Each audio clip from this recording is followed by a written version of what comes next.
Happy Monday, meteorologist Erika Lopez here in the Weather Center, talking about your weather update. And then Steph is sitting beside me also in the traffic center. She's going to give us updates on traffic because this wet weather could not come at a worse time, right? So here's what's going on radar right now. I got good news for you guys, though. If you haven't left your house yet, we're seeing the heaviest of the rain, the worst of it this morning, start to shift south of town. So notice this band of showers that has rolled in just in the heart of rush hour. That's now pushing southeast. We'll still have some light rain and pockets of scattered showers behind this system, so we're not completely dry after this band moves through, but this is going to be the worst of it. So as of right now, I want to zoom in and see who's still seeing some pretty heavy rain right now from Richmond to Sugar Land. But notice this pocket of red. That's heavy rain south of Sugar Land now. So Sugar Land, that's clearing your area. We'll have clearing skies, the light green shaded color behind it. Downtown Houston also, this is the worst of the weather that's moving south and east. And so we're having light rain still move through. But needless to say, there were some pretty good heavy downpours for a lot of us this morning. Not a fun way to kick off your Monday, right? But I got good news for you. This is the only wet weather that we're tracking for the entire work week and almost the entire week, and small rain chances by Sunday. But other than that, we're dealing with a stormy start. A lot of this has actually just been in the form of heavy rain. I have been able to notice a couple of lightning strikes, but most of this was just some pretty dense heavy rain that was falling. So in other words, no thunderstorms. These showers were not convective. So whenever we talk about convection within these pockets of heavy rain, that would give us lightning, thunderstorms. Majority of it was just rain. So this morning, it's a mess. I threw in the yellow light for your rush hour forecast. This afternoon, though, you got the green light. We're going to dry out this afternoon because there will be a front that moves through this afternoon. That's going to push all the rain southeast, and that's going to not necessarily cool us down very much, but it will give us clearing skies. So let me get you through your weather headlines after a wet Monday morning. There's actually two cold fronts that I'm tracking. One's going to push through today, clearing out the rain. Another one pushes through Tuesday night into Wednesday.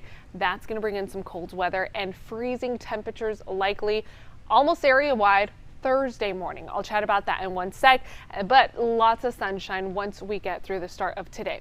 Okay, cold front number one today. Notice not much of a temperature change, but it does bring back the sunshine with mostly sunny skies on Tuesday.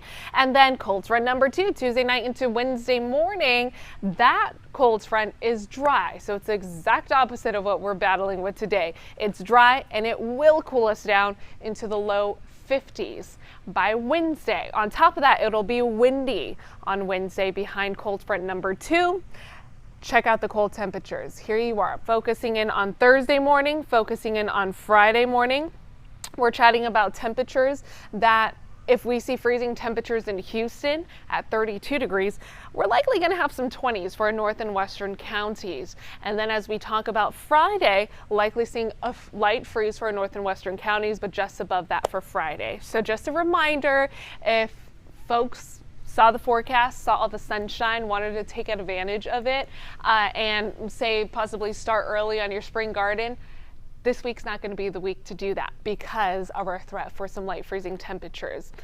Okay, so that's what's going on weather-wise. Steph, do you still need a couple more minutes? I know she's really busy with all these accidents. Yeah, let me just change the camera here so I can get a little update for everybody real quick. Okay, so she's changing the cameras and then she'll give us an update. So for everyone who's tuning in right now, I'm actually going to pull in our Facebook live feed and see if I can answer any questions that might be rolling in.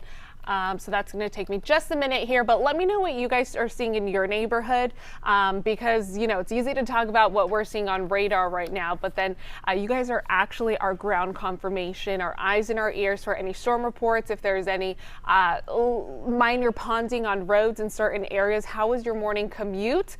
Was it miserable? Do you love the rain?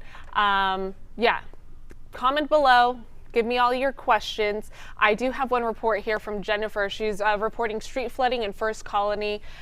It has folks stranded in those subdivisions. So that's some pretty heavy rain that was falling. And when we talk about heavy rain at such a short amount of time, that's when we have that ponding on the roads. Okay, so I'm going to step out of the way and let Steph Simmons hop in. She's gonna talk about traffic this morning. Okay, so First Colony, that would be an indicator that 90 is going to be a mess because it's not far away from that neighborhood.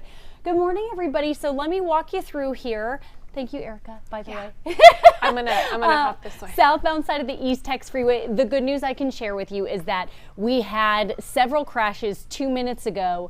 And then the silver lining whenever we have weather like this is that tow trucks and HPD are on standby. Some tow trucks even wait under overpasses, and they just, once they hear that there's an accident, they just go to the scene and they can clear them quickly. So a lot of the ones I was just about to share with you are gone. This one that you're looking at on our TransStar camera, do we have that in the, behind me, guys? Can we flip that so that folks can see our TransStar camera? And not this is the active radar that Erika was just breaking down, but the crash that I'm sharing with you right now is going to be on your East Tex Freeway right behind where it says Houston. So it's at Mount Houston southbound side. The carpool lane appears to be moving okay, but that action is going to be just south of Hopper in the 2 center lanes. Now, as we go, it's still not turning. Okay. So Steph, they have a full screen. We do have a full screen. This okay. is what's perfect. projecting. That's what's airing. Okay, it's not what's behind me. This is live, so we never know what's going on here.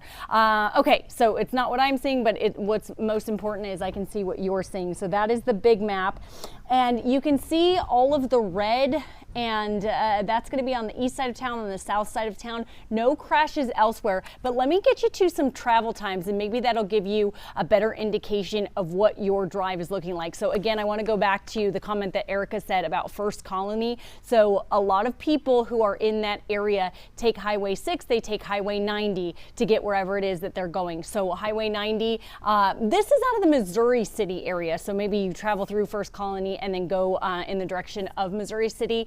That is 27 minutes to get to the South Loop. That is very lengthy because normally it would be about 12 minutes. 45 now, and only going to continue to get worse if you're coming on in Greatwood through Sugar Land and Stafford area on 69. West Park Tollway is almost an hour to get from 99 to 69. However, you still want to take West Park Tollway because I'm going to get to the Katy Freeway in just a second, and you'll be able to compare the two. And Katy Freeway is probably our worst of the bunch. East side of town appears to be okay at this point, so we're going to move on.